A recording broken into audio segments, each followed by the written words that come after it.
très heureux d'être ici pour faire un petit peu le point de la chaire en cancérologie qui est donc financée par la Fondation de Rennes 1 et je remercie tous les donateurs qui ont permis donc son exécution. Je vais, avant de passer la parole donc à Simon Léonard, je voudrais simplement faire un petit point de la structure que l'on a mis en place pour la recherche en cancérologie au CHU et sur le site de Rennes en 2014. Et puis également vous donner quelques éléments un petit peu précis sur l'évolution de la recherche sur le site rennais. Donc, trois petits points à aborder: la problématique du cancer en France, la recherche sur le cancer et la recherche sur le cancer sur le site rennais. Donc, simplement pour rappeler, ça c'est les chiffres actualisés de 2018, on n'a pas encore les chiffres consolidés pour 2019. Le nombre de nouveaux cas de cancer en 2018 est de 382 000, avec un petit peu plus d'incidence chez l'homme que chez la femme. Et cela représente encore et malheureusement un nombre de décès relativement important, puisque c'est la première cause de mortalité en France, 32%, comptant donc pour 157 000 décès en France, avec 57% chez l'homme et 43% chez la femme. L'âge médian du diagnostic de cancer est de 68 ans et l'âge médian de décès est de 73 ans chez l'homme et 77 ans chez la femme. Et malheureusement, il y a une discrète surmortalité en Bretagne qui avait été déjà établie dans les années 2000. Et on compte en Bretagne plus de 20 000 nouveaux cas de patients atteints de cancer en France. Alors, juste pour donner un petit ordre d'idée des incidences de cancer par organe, vous voyez que le cancer de la prostate est largement le premier type de cancer avec plus de 60 000 nouveaux cas par an, suivi du cancer du poumon à plus de 30 000 cas, en sachant, là c'est chez l'homme, et cancer colorectal de 23 000 toujours chez l'homme. On peut dire que l'incidence du cancer du poumon est plutôt en diminution avec les campagnes, disons, de prévention contre le tabagisme, ce qui n'est malheureusement pas le cas chez la femme où il y a une augmentation de l'incidence du cancer du poumon, comme vous pouvez le voir, 15 000 nouveaux cas, et c'est toujours un petit peu en augmentation, où la prévention est peut-être moins efficace actuellement. Cancer du sein est le premier cancer chez la femme, plus de 58 000 cas en 2018, et cancer suivi par le cancer colorectal. Globalement, en termes de mortalité, ça c'était les incidences, en termes de mortalité, le cancer du poumon se situe au premier rang chez l'homme, devant le cancer colorectal et le cancer de la prostate, et chez la femme, le cancer du sein est la première cause de décès par cancer, devant le cancer du poumon. Donc le cancer du poumon chez la femme est vraiment un problème de santé publique à l'heure actuelle. Voici les courbes d'incidence que vous voyez sur ces deux diagrammes, ces deux figures, respectivement chez l'homme et chez la femme en ce qui concerne le cancer du poumon. Et comme vous pouvez le voir, c'est un petit peu spécifique, c'est par catégorie de cancer du poumon. On distingue trois grandes catégories de cancer du poumon, peu importe, cancer à petites cellules, cancer épidermoïde et adénocarcinome. Pour les non-initiés, c'est des termes un peu compliqués, mais bon, trois types de cancers. Et vous voyez qu'il y a deux types de cancers sur la figure, la courbe bleue et la courbe verte, qui chez l'homme sont en diminution significative. Une petite augmentation pour ce qui concerne la courbe rouge qui relate l'adénocarcinome, qui n'est pas le plus fréquent. Donc, c'est bien ce que je disais dans les diapositives précédentes, une petite diminution de l'incidence chez l'homme, mais qui est quand même significative, au contraire de ce que l'on observe chez la femme, où vous voyez que les trois sous-types, trois catégories de cancer du poumon sont en augmentation. Augmentation, effectivement, pour certains sous-types de cancer, diminution pour d'autres, mais là, et c'est là où on voit les progrès qui ont été faits dans la prise en charge du cancer, sur la diminution de la mortalité chez l'homme et chez la femme. Et vous voyez que c'est quand même très significatif. Sur la courbe rouge à droite, c'est l'incidence due au cancer du poumon, mais l'incidence a quand même bien diminué. Donc, vous voyez que la mortalité est en baisse significative au cours des 50 ou 40 dernières années. Plusieurs éléments comme ça. Les progrès de la médecine, je pense que ça, c'est quand même tout à fait à souligner. Les campagnes de prévention également, qui sont à enregistrer comme des éléments très favorables par rapport à cette diminution de la mortalité. Et puis sur le plan, je dirais, plus stratégique, politique, c'est la mise en place des plans cancer depuis 2004 qui a certainement permis le développement, le soutien à la recherche, à la prévention. Alors, je disais au début, une petite augmentation de l'incidence en Bretagne. Effectivement, ça, c'est des chiffres qui datent, mais vous voyez qu'en 2005, si vous voyez en courbe orange les chiffres d'incidence de cancer en France métropolitaine par comparaison en chiffres en bleu chez l'homme et chez la femme en Bretagne, si le chiffre est à peu près identique chez l'homme, chez la femme, on voit une augmentation de l'incidence des cancers en Bretagne. Jusque dans les années 2005-2010, on n'a pas encore les chiffres sur la dernière décennie, mais c'était des éléments de préoccupation, une augmentation, une surmortalité, notamment dans la région Bretagne-Est, donc notamment dans les départements d'Ille-et-Vilaine. Donc c'est quand même quelque chose à prendre en considération. Alors après, ça c'est un sous-type de cancer qu'on appelle le lymphome, qui est un cancer des ganglions. Et là, on fait face à une augmentation de l'incidence. Il est important de pouvoir regarder quels sont les éléments environnementaux ou causaux qui peuvent expliquer cette explication. Et là, manifestement, c'est les pesticides. Les pesticides sont malheureusement fréquemment utilisés en milieu agricole et depuis quelques années maintenant, le lymphome folliculaire est reconnu comme une maladie professionnelle. Et dans notre discipline en hématologie, on est amené à considérer un patient qui arrive et chez qui le diagnostic de cancer des ganglions de type lymphome folliculaire est retenu et qu'il travaille la plupart du temps comme agriculteur exposé aux pesticides. Notre démarche, c'est bien entendu de le faire reconnaître en maladie professionnelle. Le coût annuel de la prise en charge des cancers est important. Il est estimé à 16 milliards d'euros. Il couvre environ 10% des dépenses de l'assurance maladie et donc 3,2 milliards d'euros sont dévolus aux médicaments anticancéreux. Donc, vous voyez, ça représente des sommes extrêmement importantes. Alors, la recherche sur le cancer, je ne vais pas bien entendu faire une présentation sur la recherche sur le cancer, simplement qu'elle va être déclinée sur plusieurs registres qui sont la prévention. Je pense qu'on a certainement encore en France beaucoup de retard dans la prévention anti-tabac, sur l'alcool, etc. On connaît tous les lobbying qui peuvent sous-tendre ces difficultés à faire remonter cette information au grand public. La recherche fondamentale, qu'est-ce qui se passe au niveau de la cellule cancéreuse. La recherche translationnelle, c'est-à-dire, grosso modo, faire mouvoir les éléments et tout ce qui est issu, les résultats de la recherche fondamentale vers le domaine clinique, vers les nouveaux traitements. Et puis, recherche clinique, c'est-à-dire une fois qu'on a mis en place qu'on connaît ces nouveaux médicaments, eh bien, c'est les tester avec plusieurs phases de tests auprès des patients. Et ça, c'est ce qu'on appelle la recherche clinique. Et puis, la prise en charge du patient pendant et après. Et comme je vous le disais, sur le plan politique, ces plans cancer qui ont été initiés en 2003 et qui ont été reconduits. Plan cancer 2, plan cancer 3 qui a terminé en 2019 et on attend avec impatience que notre président lance le plan cancer 4.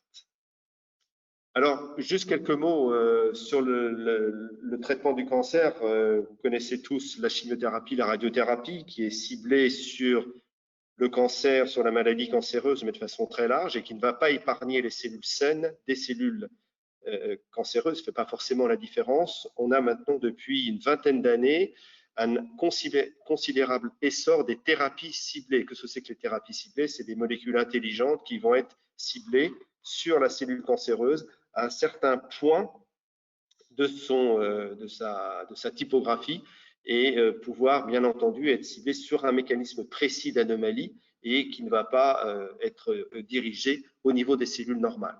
Donc, ça peut être à la surface pour empêcher un signal qui pourrait accélérer la croissance de la tumeur. Ça pourrait être pour bloquer un récepteur qui vient stimuler la croissance de la tumeur, ou c'est parfois une cellule, cette thérapie ciblée, une molécule qui va rentrer à l'intérieur du noyau et bloquer la multiplication de la cellule.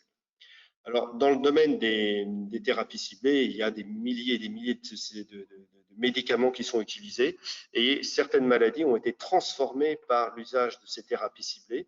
J'en donnerai juste un exemple, qui est une leucémie chronique et qui, jusque dans les années 2000, était traitée par la greffe de moelle. C'était le traitement curateur.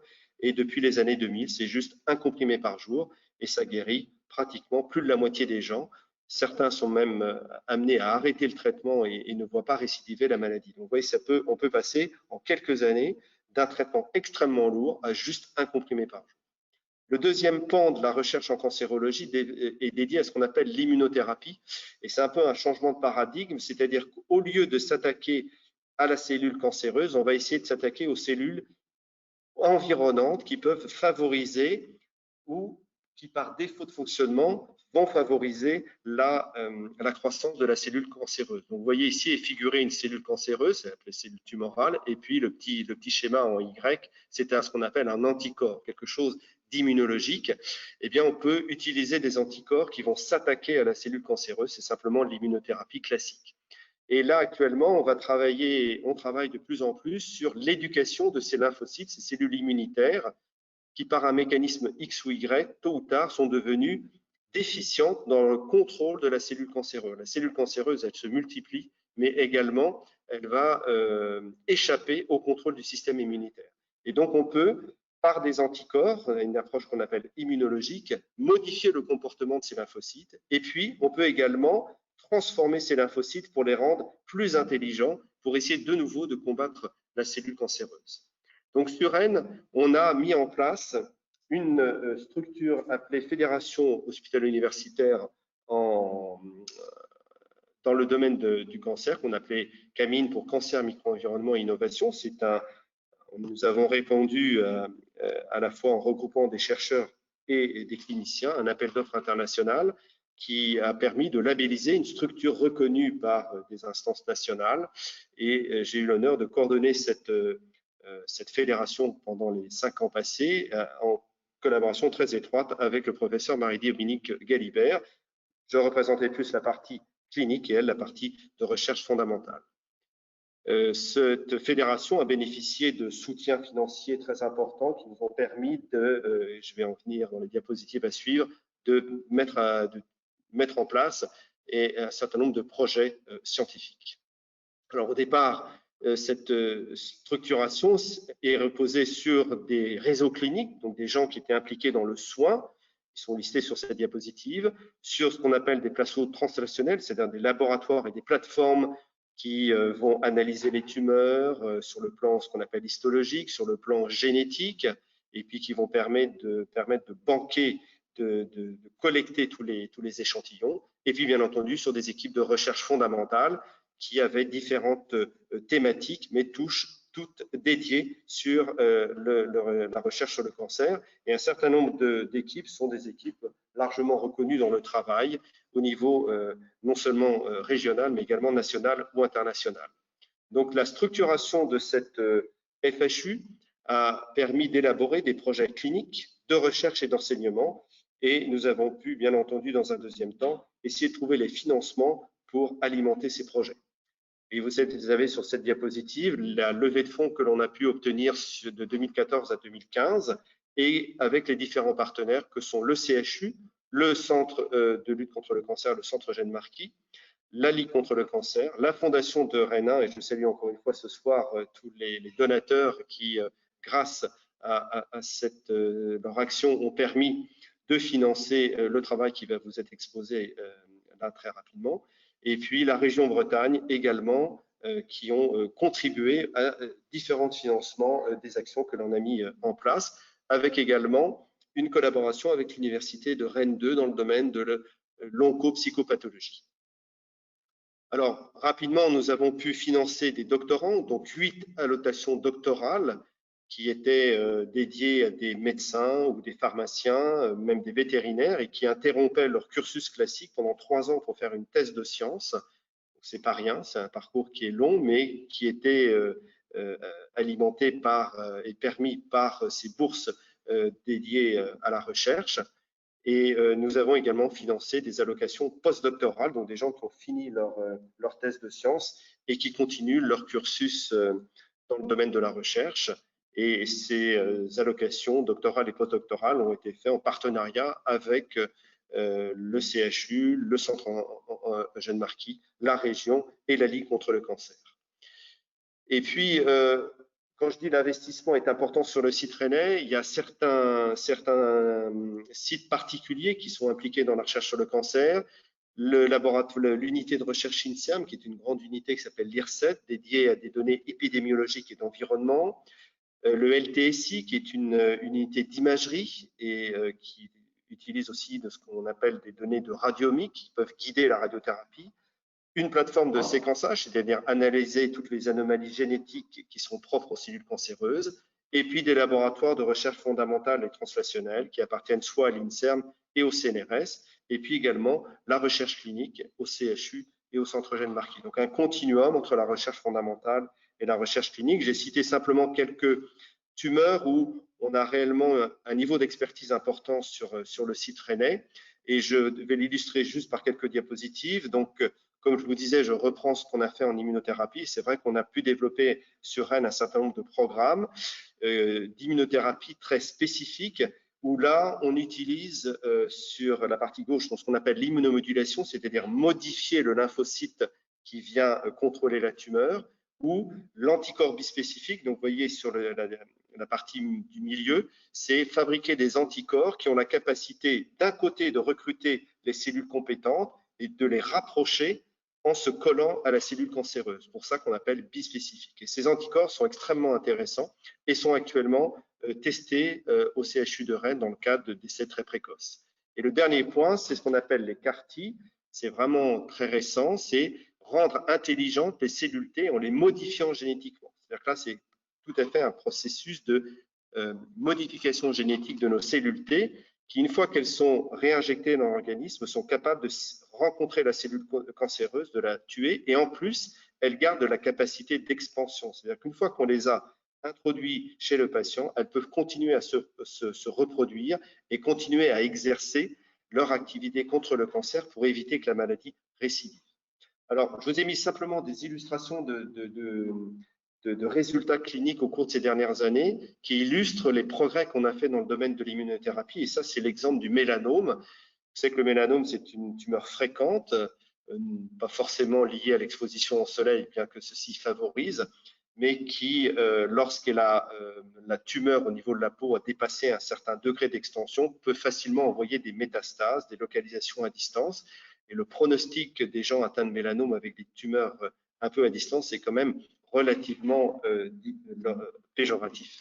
Et vous voyez simplement, ça illustre ces courbes de survie, que la courbe bleue sur la partie gauche, quand on traite avec une chimiothérapie, eh bien, vous voyez la courbe qui se casse la figure, avec beaucoup de gens malheureusement qui vont décéder. Et lorsqu'on apporte un anticorps immunologique, une approche immunothérapie, vous voyez le gain, c'est la courbe orange, où il y a marqué nivolumab, et qui permet d'obtenir vraiment des réponses assez extraordinaires chez des gens où il y a quelques années, on avait quasiment plus grand-chose à leur proposer. Donc, ces deux médicaments, puisqu'en fait, ces deux courbes qui reproduisent à peu près les mêmes choses, nivolumab et pembrolizumab, peu importe, ces deux médicaments ont été rapidement autorisés avec une mise sur le marché et ils sont maintenant utilisés en première ligne dans ce type de maladie avec des résultats qui sont quand même beaucoup plus satisfaisants que ceux qu'on obtenait il y a à peine 10 ans avec de la chimiothérapie.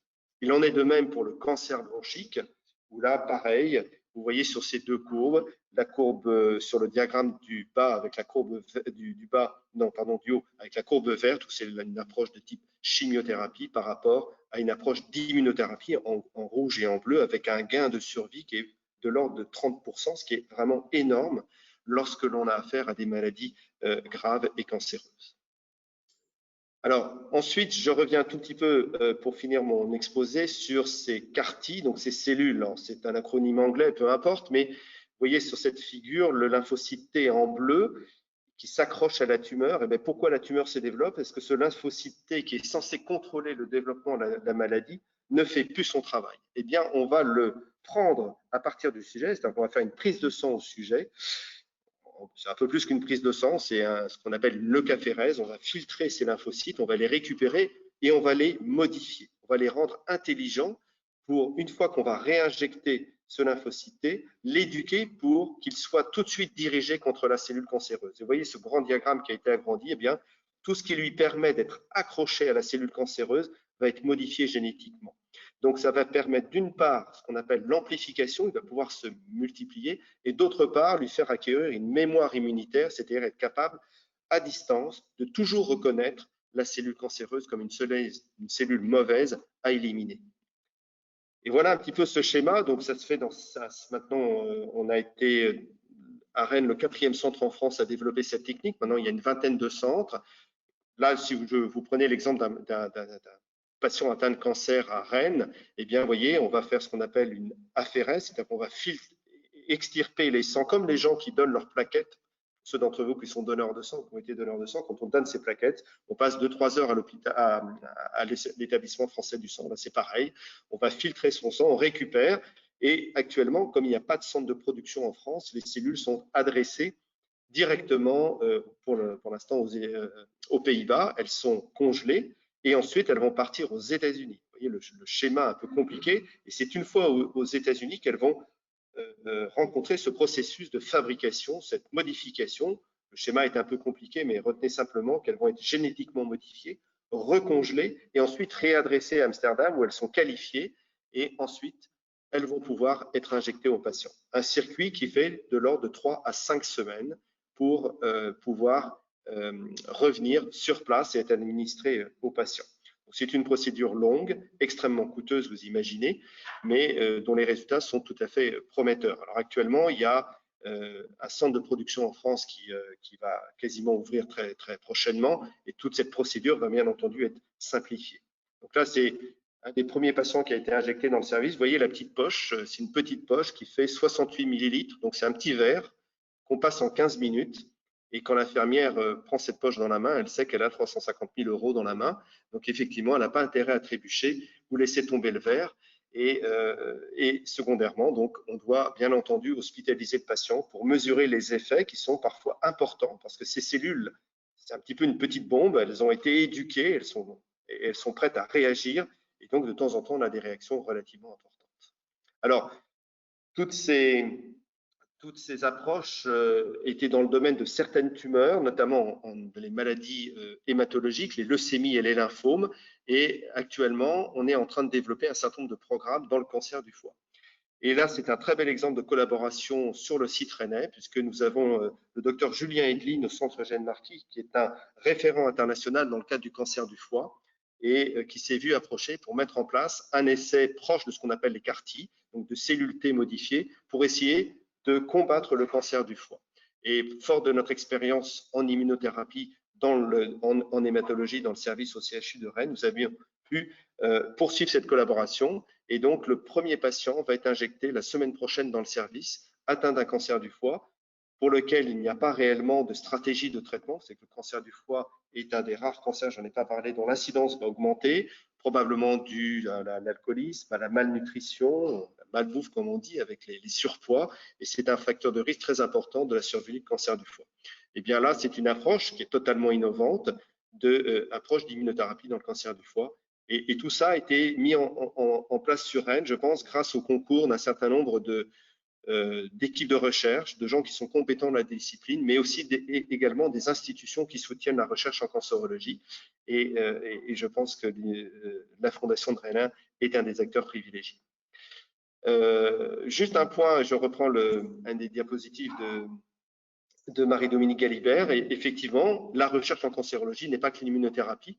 Et dans son laboratoire, en lien avec la clinique aussi, c'est dans le domaine du mélanome, c'est trouver des nouvelles molécules qui permettent d'agir. Alors, on a vu l'immunothérapie, mais il n'y a pas que ça.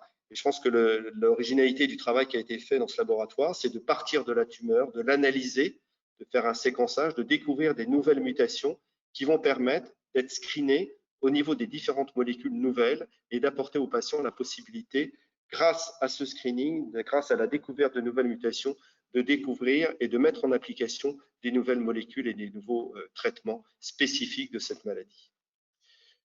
Donc, tout ça, c'est une démarche continue de structuration de l'activité de cancérologie sur le site qui a été initiée il y a une dizaine d'années, même un peu plus, et qui devrait voir le jour concrètement sur la création d'un institut régional de cancérologie à l'horizon 2025-2026, qui réunira toutes les forces, à la fois cliniques, dans le domaine des filières de soins, mais également dans le domaine de la recherche et des laboratoires. Et je crois que tous ces types de structurations mises les unes au bout des autres peuvent arriver à réellement des projets concrets et faire de Rennes un site de recherche en cancérologie digne de ce nom.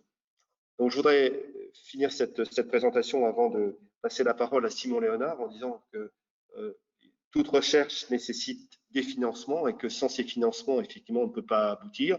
Financement des chercheurs, financement des techniciens de recherche, financement des structures, financement du fonctionnement. Et ça ne peut être fait que grâce aux différentes structures et institutions que vous voyez remerciées sur cette diapositive.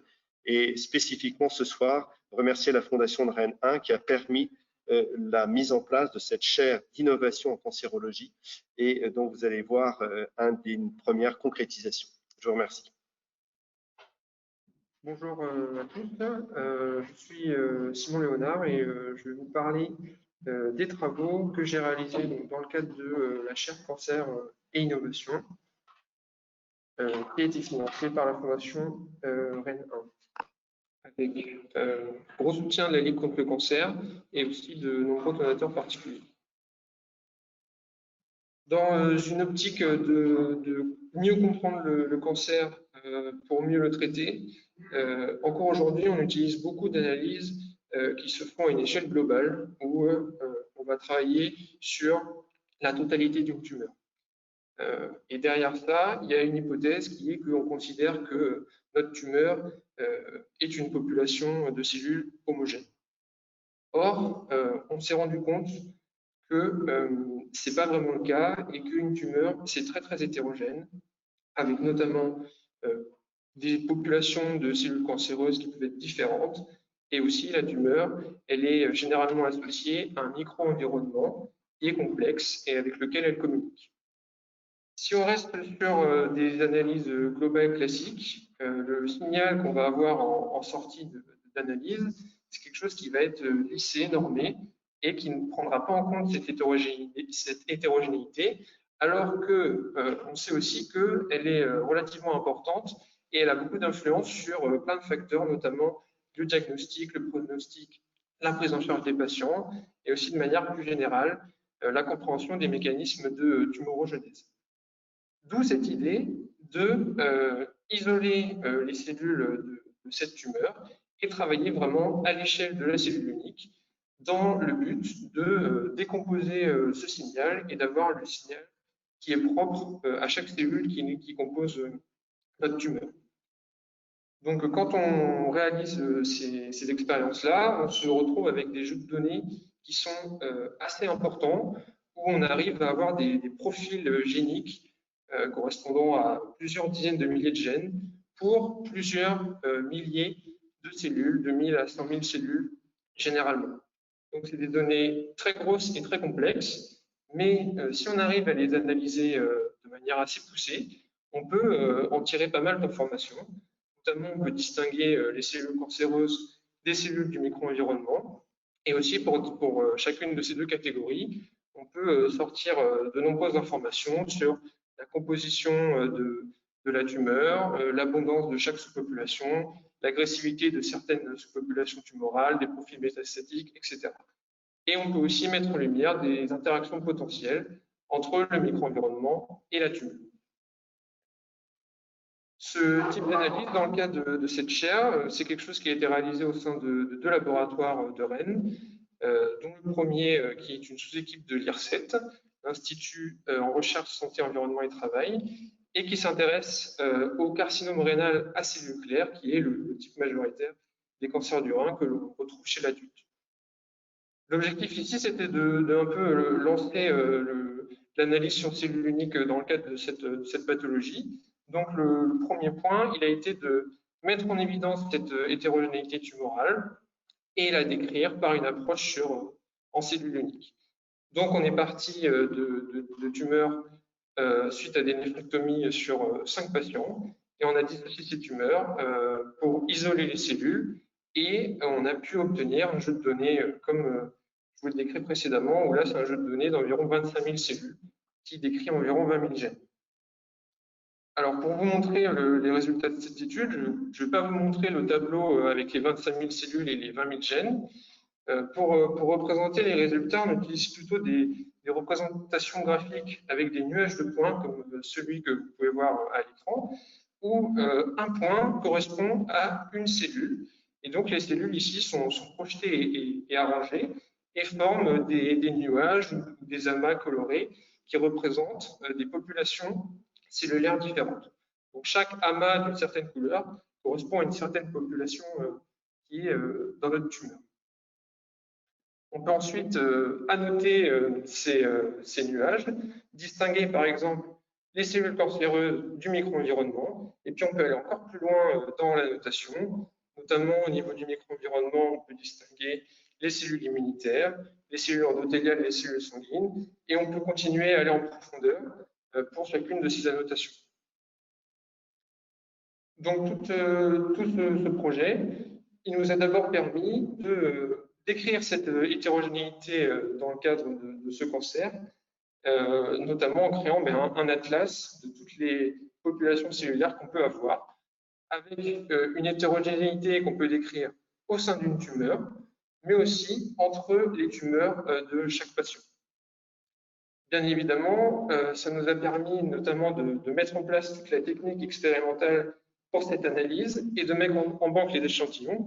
Et ça, c'est particulièrement important dans le cadre des perspectives qui sont de pouvoir analyser des tumeurs primaires ainsi que les métastases dans le but de mettre en évidence des profils ou des transitions métastatiques. Donc ça, après, dans l'idée aussi de mieux connaître ce type de tumeur et de transition pour mieux prendre en charge les patients. Et enfin, avec une deuxième perspective qui est de pouvoir utiliser ce modèle pour tester l'impact de traitement sur l'hétérogénéité de la tumeur. Donc en regardant l'hétérogénéité de notre tumeur avant le traitement et après le traitement. Ainsi, on pourrait tester de nouveaux traitements.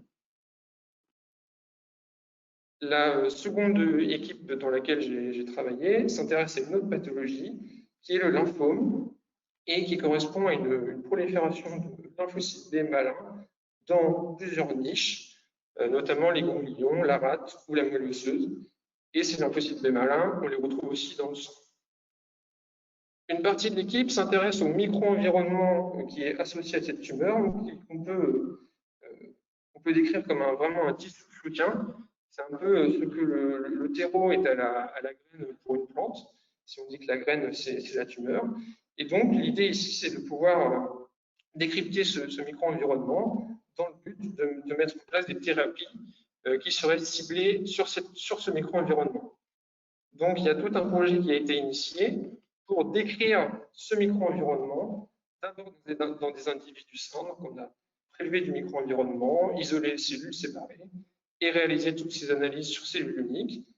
Et on a pu, comme dans le cas du cancer du rein, mettre en évidence des populations cellulaires différentes que nous sommes en train de valider expérimentalement et aussi caractériser de manière fonctionnelle pour voir comment elles pourraient communiquer avec une éventuelle tumeur. On cherchera aussi à décrypter cette hétérogénéité dans le cadre de micro-environnements de patients. Et ça, le but final, c'est de pouvoir cibler ce micro-environnement pour traiter la tumeur. Une autre partie de cette équipe s'intéresse cette fois-ci aux cellules cancéreuses qui composent la tumeur, notamment dans un sous-type de lymphome qui est la maladie de Waldenström. Une composante qui fait la toxicité de cette maladie, c'est la production massive d'immunoglobulines. Et cette production, elle est réalisée par les lymphocytes B malins qui sont différenciés. D'où l'idée de s'intéresser à cette différenciation, puisque dans la tumeur, on a aussi des lymphocytes B malins qui sont indifférenciés. Et l'équipe s'intéresse à cette différenciation pour essayer d'identifier des éventuels points de blocage. Dans cette optique, il y a tout un protocole expérimental qui a été développé où on part de lymphocytes B non différenciés, aussi bien de patients mais d'individus contrôle. Et il y a tout un protocole de culture cellulaire qui a été mis en place pour reproduire cette différenciation. Et à la fin, on retrouve bien des lymphocytes B différenciés. Et l'intérêt de pouvoir travailler avec des cultures, c'est que ensuite, ces cultures, on peut les récupérer et faire de la même manière une analyse sur cellules uniques en établissant des profils. Si on regarde les résultats que nous avons obtenus, on retrouve à nouveau un nuage de points, cette fois-ci avec environ 40 000 cellules, où on a toujours un point qui correspond à une cellule, et cette fois-ci, on identifie plutôt des sortes d'arborescences, où avec les points étant colorés suivant les jours de culture. Donc, on peut annoter ce graphique, positionner les lymphocytes B qui sont à la fois non différenciés de ceux qui sont différenciés, et on peut très bien mettre en évidence des trajectoires de différenciation, mais aussi des trajectoires de non-différenciation. Donc, tous ces résultats, ils vont nous permettre d'identifier des gènes ou des voies de signalisation qui sont impliquées dans la différenciation normale et pathologique. Et cela, ça va nous permettre de proposer et tester des nouvelles thérapies par rapport à cette maladie. Je remercie tous les collègues des laboratoires avec qui j'ai travaillé, et bien sûr la Fondation et la Ligue contre le cancer pour le financement, ainsi que les donateurs particuliers. Merci beaucoup, Simon. Je pense que simplement pour retracer le contexte, c'était pour nous très important de promouvoir un projet transversal trans-équipe, c'est-à-dire que vous avez bien vu au travers de son projet qu'il y avait donc de faire travailler en fait des chercheurs dans 2 équipes différentes sur un projet commun. Et c'est ce qu'on a pu réaliser en 2 ans. Simon a apporté son savoir-faire en bioinformatique et a pu donc travailler sur 2 tumeurs différentes, 2 équipes différentes qui ont été mises en lien sur un projet commun. Et ça, je crois que ça a vraiment du sens à l'heure actuelle. Simon est, il l'a pas dit, mais est ingénieur agronome. Il a une solide formation à la fois d'ingénieur et de scientifique. Et notre souhait, bien entendu, c'est de pouvoir poursuivre le financement actuel sur un projet qui a été bien avancé, mais qui n'est pas encore complètement abouti. Vous voyez, les tumeurs, les cancers sont des maladies très hétérogènes entre 2 patients, à l'intérieur même du patient, avec des cellules très différentes. C'est sûr que si on utilise un médicament qui est efficace sur un type de cellules, il n'est pas forcément efficace sur l'autre type. Donc voilà un petit peu les éléments qu'on voulait vous présenter. Et je vous remercie une nouvelle fois pour le soutien que vous avez apporté à ce projet et que j'espère que vous continuerez à apporter. Et je remercie aussi beaucoup Sophie Langouette sur son soutien et puis également Jean Dragonon, le président de la Fondation de Rennes.